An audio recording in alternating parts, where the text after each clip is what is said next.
Welcome to Craving the Heat, where desire takes the lead and every story leaves you wanting more. Don't forget to like, subscribe, and share your thoughts in the comments and keep up with our latest naughty stories.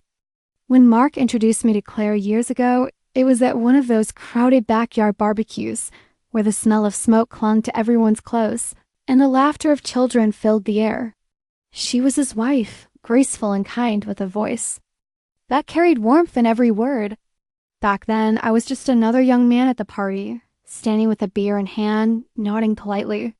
She was beautiful, but unreachable, married, devoted, a woman I would have never dared to look at in any way beyond respect.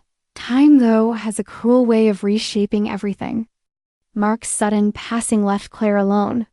The day of the funeral was heavy, not only with grief, but with a silence so complete it made every sound, every chair scraping, every sob, every prayer feel amplified. I remember watching her from across the rows of mourners, her black dress fitting her like armor she didn't know how to wear, her eyes glassy but dry, as though she had already cried too much to cry anymore. Months went by, and I found myself checking in on her more than I expected to. At first, it was simple things. A call to ask if she needed groceries. Dropping by to fix the leaky faucet Mark would have handled without hesitation. Carrying her boxes to the attic because she confessed she didn't have the strength to look through them alone. I told myself I was helping because it was the right thing to do, because Mark would have wanted someone to look after her. But beneath those excuses, there was something else, an unspoken pull toward the quiet sadness she carried like a second skin. Claire never asked for much, but the loneliness around her was unmistakable. It seeped into the house, into the air, into the way she lingered at the door when I said goodbye, as though she wanted to ask me to stay but didn't know if she had the right. One evening, after fixing her back porch light, I stepped inside and found her sitting at the dining table with a bottle of red wine already open. 2 glasses waiting. "You shouldn't drink alone," she said softly. Almost like an apology. I sat down across from her, and we talked. At first, it was about Mark, about his laugh, about how he used to forget where he left his keys, about how he once surprised her with a trip to Paris and forgot the passports at home. We laughed, and then we didn't. Her voice trembled, and I could see the tears she tried to hold back. Without thinking, I reached across the table and held her hand. She didn't pull away. That night blurred into something neither of us had planned. The wine loosened her words, and she spoke about the ache of empty mornings, about how the silence in the house was deafening. I listened, but somewhere between her words and the way her fingers clung to mine, something shifted. When I walked her to the couch, when she leaned into me and her head rested on my shoulder, when her breath trembled against my neck, I knew we had crossed into dangerous territory. We kissed. It wasn't frantic, it was hesitant, almost fragile, like both of us were afraid it would shatter if we pushed too far. But once it started, it felt like something neither of us had the strength to stop. It was the kind of kiss that carried years of loneliness, unspoken longing, and guilt all tangled together. The days that followed were a storm of confusion. I kept telling myself I had betrayed Mark, that I had broken an unspoken code. Yet every time I saw Claire, the guilt was drowned out by something stronger. She looked at me not with pity, not with the sadness she carried everywhere, but with something closer to life, to hope. I hadn't seen her smile like that in years. We tried to hide it even from ourselves. I would leave her house late at night, walking to my car with my chest heavy, telling myself I wouldn't come back.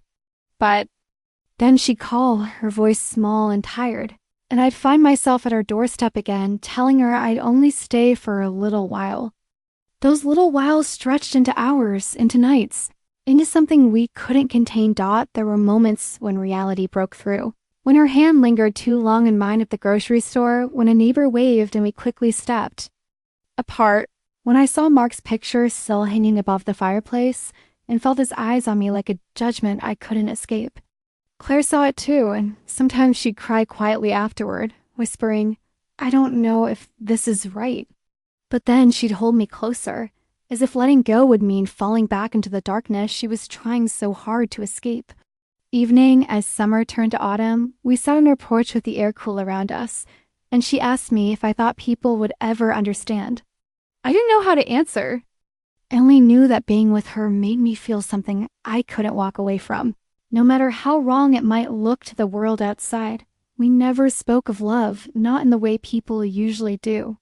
But it was there in the stolen glances, in the quiet mornings, in the way she reached for my hand under the table as though needing proof that she wasn't as alone as she feared. It was a love born out of grief and loneliness, messy and complicated, but real all the same dot, and though I knew that if Mark were still here, none of this would have happened. I also knew that life had left us both standing in the wreckage of what was trying to build anything out of what remained. Autumn deepened, and the leaves that once shaded Claire's porch began to fall, scattering across the lawn in colors of fire and rust. The world outside her house seemed to move forward, but inside it was as though time had slowed down, trapping us in a cocoon we both knew couldn't last forever. I started noticing the little ways the world was closing in on us, the curious glances from neighbors when my car was parked in her driveway too often, the way her sister asked if she was doing all right and if she'd been seeing anyone. We grew more careful. I started arriving later, sometimes under the cover of night, slipping into her house through the back door like a man committing a crime. Each time, her eyes would soften when she saw me, relief washing over her face as if she'd been holding her breath all day, waiting. We would sit in the dim glow of her living room lamp, the silence between us filled not with loneliness anymore, but with something warmer, something that felt alive. Still, the guilt never left me. Sometimes lying awake beside her after the exhaustion of another night together, I'd stare at the ceiling and see Mark's face in my mind. I'd hear his laugh, remember the way he used to call me his brother from another mother. He had trusted me, confided in me, and now I was lying next to his wife, his widow holding her as though she belonged to me. The shame gnawed at me, but when Claire shifted closer, pressing her body against mine, her breath soft and steady, the guilt quieted just enough for me to stay. One night, it all came dangerously close to unraveling. We had been drinking wine again, sitting too, close on the couch, when the doorbell rang. It was nearly 10 p.m. and we froze. She hurried to the door, her face pale, and opened it just a crack. Her sister, Marianne, stood on the porch, holding a casserole dish. She said she'd made too much dinner and thought Claire might appreciate the company. Claire tried to smile, her hand trembling slightly on the doorknob, while I slipped silently down the hallway, heart pounding so loud I swore Marianne could hear it. I stayed hidden in the shadows until the sound of dishes clinking and murmured voices from the kitchen reached me. Claire played the part well, chatting about small things while her sister ate, but I could hear the strain in her tone. I didn't leave that night until well past midnight, when Marianne had finally gone. Claire met me at the door, her eyes glistening with both fear and longing. She whispered, "I don't know how much longer we can keep this a secret." Her words haunted me. For weeks after, I thought about whether we were holding on to something fragile that would one day break in our hands, leaving us both cut and bleeding. But every time I tried to distance myself, she would call, and I would go. Winter came, cold and sharp, and with it came the holidays. Families drew closer together, and the loneliness Claire had felt before my presence seemed to claw its way back into her. She asked if I would spend Christmas Eve with her. I hesitated, thinking of the eyes that might notice, of the whispers that might spread. But when she looked at me, her voice cracking as she said, "It will be the first one without him," I couldn't say no. That night, the house glowed with the soft lights of the Christmas tree Mark had once bought. She and I sat together on the couch, sipping hot chocolate, surrounded by ornaments that carried years of memories I could never touch. When midnight came, she leaned into me, and we kissed beneath the glow of the tree, as if trying to replace grief with something new. For the first time, I whispered that I loved her. She whispered it back, her voice breaking as though admitting it was both a relief and a sin, but love didn't erase the complications. People began to notice. The neighbors whispered about how often I visited, Marianne asked her directly one afternoon if she was seeing someone. Claire brushed it off, but her sister's suspicious eyes lingered. Then came the day when one of Mark's old friends spotted us together at the market. Claire had reached for my hand without thinking, and though we quickly separated, the damage was done. I could see it in the man's face, the way his mouth tightened, the way his eyes darkened with judgment. Rumors spread quietly, in half-spoken sentences, in the pauses of conversation. Claire withdrew more, afraid of what people thought, but when the door was closed and it was just the two of us, she would cling to me with desperation. As though I was the only thing keeping her from drowning. One snowy night, she confessed what weighed on her most. I feel like I'm betraying him, but I also feel like I die without you. What does that make me? I held her tightly, not with answers, but with the only truth I knew. That I loved her, that I couldn't imagine walking away, no matter what the world thought. And though our love was born in shadows and carried the weight of judgment, it was real. It was raw, it was flawed, but it was ours. Snow kept falling heavier as winter pressed on, blanketing the town in white and muting everything into silence. Claire's house felt like a sanctuary, lit by the soft glow of lamps and the ever-burning fire she liked to keep in the fireplace.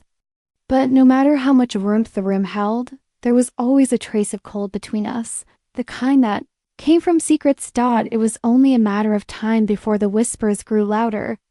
At first, it was neighbors exchanging long glances, hushed. Conversations ending abruptly when one of us walked into the room. Then Marianne came back, more direct this time. She confronted Claire one afternoon, her voice sharper than before, asking outright who I was to her now. Claire had deflected again, but I saw the way her hands trembled afterward. The fragile balance we had been keeping was starting to crack. Despite it all, we couldn't let go. Nights were ours, sacred and desperate. Sometimes we laughed, trying to remember what joy felt like without the shadow of grief hanging overhead. Sometimes we fought, the guilt bubbling to the surface, both of us saying things we didn't mean, her accusing me of not understanding what it was like to lose a husband, me accusing her of being ashamed of us. But always we found our way back into each other's arms. That pull between us was stronger than logic, stronger than fear. Then, one evening in late January, it all came undone. Marianne arrived unannounced again, but this time she walked in with her spare key, calling Claire's name before either of us had a chance to move. She found us together in the kitchen. My jacket was hanging on the back of a chair, my glass of wine still half full on the counter. Claire froze, her face draining of color, and Marianne just stared, eyes widening in a mixture of shock and fury. She didn't yell at first. She just looked at us, as if trying to piece together a puzzle she didn't want to understand. Then came the words, sharp, accusing, heavy. She called it betrayal, called me a coward, asked Claire how she could possibly do this to Mark's memory. Claire tried to explain, her voice breaking, but Marianne wouldn't hear it. She stormed out, slamming the door so hard the ornaments on the shelf rattled. After she left, Claire collapsed into me, sobbing in a way I had never seen before. I held her tightly, but I knew in that moment that the secret we'd guarded so carefully was no longer ours alone. It would spread, and it did. In the weeks that followed, people who had once greeted us with warmth grew distant. Invitations stopped coming. Old friends of Mark's began to avoid me, their smiles strained, their voices clipped. Claire faced even worse. Whispers at the church, neighbors lowering their voices when she passed. She carried it with quiet dignity, but I could see how it wore her down. Some nights she would cry silently against my chest, whispering that maybe everyone was right, maybe we were a mistake. But we weren't a mistake. I couldn't believe that. Not when every moment with her felt so alive, so much more real than anything I'd ever known. I told her that love didn't always come at the right time or in the right way, but it was still love. She would look at me then, searching my eyes, as if trying to decide whether to believe me. And slowly, she began to. Spring came, melting the snow, and with it some of the bitterness that had hung in the air. One night, sitting on the porch as the first buds appeared on the trees, Claire finally spoke the words that changed everything. "If we're going to do this, we can't hide anymore. People will judge us no matter what, but I'd rather face that than live in the shadows." Her courage startled me, but it also set me free. For so long, I had carried the weight of guilt, of secrecy, of shame, and in that moment, it felt lighter. We started going out together, not flaunting what we had, but no longer pretending it didn't exist. There were still whispers, still cold stares, but over time they dulled. The ones who truly cared about us, who saw how deeply we loved each other, began to accept it. It wasn't simple, and it wasn't painless, but it was real. And that was enough. Even now, when I look back at how it all began with grief, with secrecy, with fear, I realize it was never just about filling the silence of her empty house or easing the loneliness in my own life. It was about two broken people who found each other when the world had given them every reason to stay apart. Against all odds, we chose each other anyway. The years that followed were nothing like we'd imagined, but somehow they were ours. In the beginning, it was survival. Every day felt like walking a tightrope between love and the disapproving eyes around us. Some neighbors eventually softened, especially when they saw how consistently I was there for Claire, fixing things around the house, taking her to dinners, holding her hand openly without hesitation. But others never did. Some of Mark's old friends stopped visiting entirely, their silence making it clear they thought she had betrayed his memory. We learned to live with it. Claire, who once spent Sundays in church pews, quietly stopped going. The stares had been too much for her, the whispered words too cruel. Instead, she found her peace in gardening. I'd often find her in the backyard, hands deep in the soil, her hair tied back, the late sun warming her shoulders. She said planting things made her feel like she was moving forward, creating life where loss had once ruled. I'd sit nearby, with a drink in hand, watching her, feeling grateful that I was part of that healing. Our love wasn't without storms. Some nights, guilt would creep back into her, and she'd ask me if I ever thought Mark would hate us for what we had done.